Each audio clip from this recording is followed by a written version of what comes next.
Di dalam slot sejenak bersama ini, saya ingin kongsikan pengalaman saya bersama Allahyarham Ahmad Tahir bin Samsu. Beliau dilahirkan pada tanggal 27 hari bulan 7 tahun 1990 dan disahkan meninggal dunia pada 14 hari bulan 2 2019 ketika berusia 29 tahun. Tempoh caruman takaful beliau adalah dianggarkan sekitar 100 hari.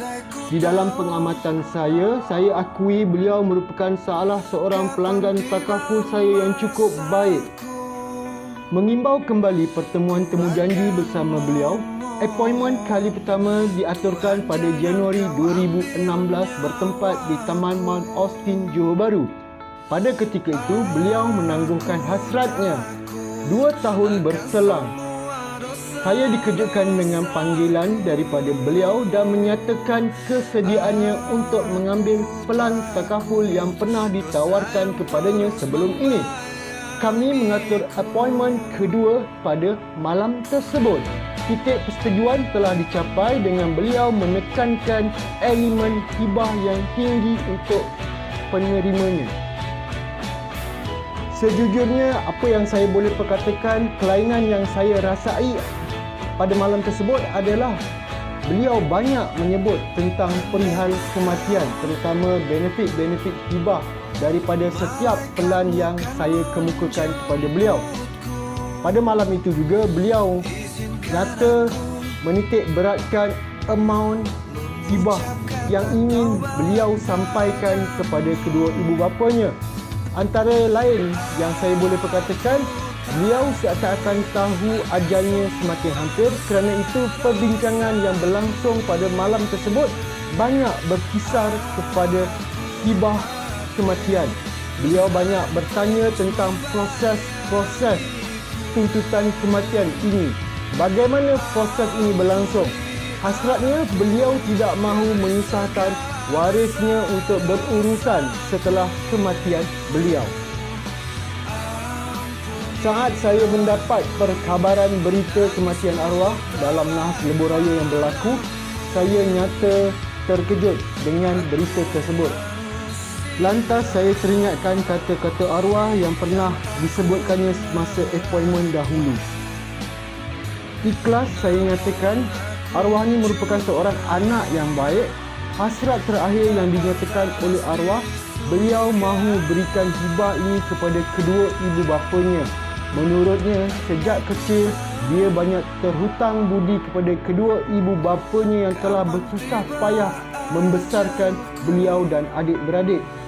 Justru, tidak hairanlah jika beliau mengambil sejumlah hibah ini untuk dihadiahkan kepada kedua ibu bapanya selepas pemergiannya kelak. Beliau menyatakan perkara ini di hadapan saya dan turut disaksikan oleh ibu angkat beliau, Puan Hanidah, pada malam tersebut. Alhamdulillah, sepanjang saya mengendalikan proses pengurusan hibah arwah, saya tidak mendapat banyak masalah berkenaan dengan persediaan borang-borang dan juga maklumat dokumen yang diperlukan. Melainkan saya perlu hadir ke IPD Temeloh bagi mendapatkan tanda tangan daripada inspektor bertugas. Tambah lucu, ketika saya berkunjung ke IPD Temeloh, inspektor tersebut sedang bercuti. Jadi saya terpaksa bergegas menghubungi beliau dan kami bersua di rumah kediamannya, bukannya di balai polis. Antara lain disebabkan oleh jarak perjalanan yang jauh, saya terpaksa bermalam di Temeloh untuk berehat seketika memandangkan hari sudah lewat malam, sekitar 2 pagi ketika itu. Jadi saya berehat seketika di bandar Temeloh. Proses klaim berjalan dengan lancar dan mengambil masa lebih kurang 1 minggu kemudian, saya dimaklumkan oleh penerima waris beliau telah pun menerima sejumlah amount di dalam akaun bank beliau.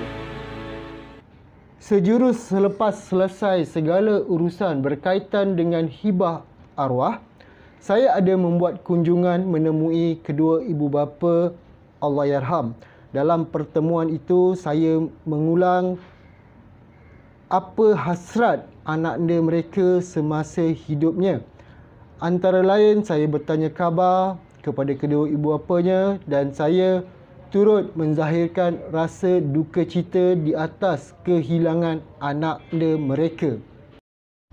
Nasihat saya kepada semua perunding takaful di luar sana apabila mereka direject, ingatlah tawakal kepada Allah Subhanahu Wa Taala, minta prospek anda dibukakan hati untuk menerima pelan-pelan takaful yang telah pun anda tawarkan kepada mereka.